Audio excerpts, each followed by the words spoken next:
ગુજરાત માટીકામ બોર્ડ દ્વારા માન્યતા પ્રાપ્ત અને રાજ્ય સરકાર દ્વારા એવોર્ડથી સન્માનિત માસ્ટર આર્ટિસ્ટ પ્રતિમા શાહ દ્વારા નિર્મિત ઇકો ફ્રેન્ડલી ગણેશ મૂર્તિઓ આકર્ષણનું કેન્દ્ર બની છે.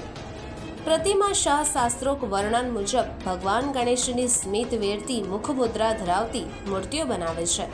એક સ્વરૂપની માત્ર એક જ મૂર્તિ, પ્રાકૃતિક રંગો, ધાર્મિક દ્રષ્ટિકોણથી પીછીનો ઉપયોગ અને વિશેષ આસન તેમની મુખ્ય વિશેષતા છે. તેઓ ભગવાનના વાઘા, સાફો, અલંકારો પણ સ્વયં તૈયાર કરે છે.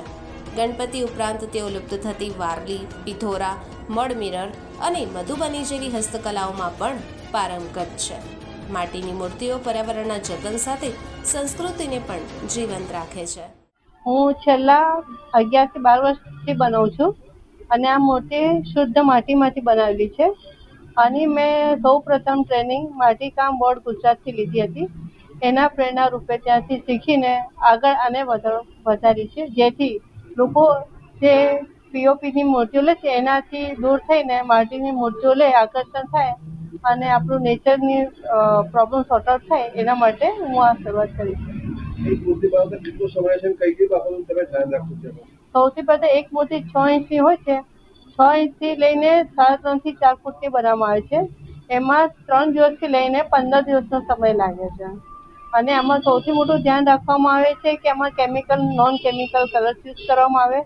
ફક્ત પાણી માટીથી બનાવવામાં આવે, જેથી કરીને જો તમે ઘરે પણ વિસર્જન કરવું હોય તો તમે સુખ સમૃદ્ધિ સાથે એનું વિસર્જન થઈ શકે છે. મૂર્તિ બન્યા પછી એને શણગારવી એ પણ એક કળા છે. કઈ રીતે તમે એ હું પ્રત્યેક વ્યક્તિના આદર, પ્રેમ જે એમનો ગણપતિ પ્રત્યે હોય છે એના પ્રમાણે એમના રીતે સજાઈને આવી છું. જેવું કે એક વ્યક્તિ કે ભાઈ મને આવી છે એના સ્પેશિયલ એવી બીજા કોઈને નહીં જોઈતું. બધાને પોતાના ગણપતિ પોતાની રીતે સજાવેલા હોવો જોઈએ. તો એમના ઈચ્છા પ્રમાણે સજાઈને આપું છું. તેમાં જે મૂર્તિઓ બનાવે છે એમનામાં જે આર્ટ જે છે તે બહુ ઓછા લોકોમાં જોવા મળે છે. અત્યાર સુધી જે પીઓપીની મૂર્તિઓ હતી તે પર્યાવરણને બહુ નુકસાન કરતું હતું. માટીમાંથી જે મૂર્તિઓ બનાવવામાં આવે છે ખરેખર આપણા માટે ખૂબ જ સારી વસ્તુ છે. ઇકો ફ્રેન્ડલી મૂર્તિઓ છે, ઇકો ફ્રેન્ડલી કલર છે. જે પ્રમાણે આપણે ડિમાન્ડ હોય છે અમારી, જે અમે માગીએ છીએ એ પ્રમાણે મૂર્તિ બનાવીને આપે છે. અને એક મૂર્તિ બીજી વાર એમને રિપીટ થતી નથી. એ સારામાં સારી એમનામાં કળા છે.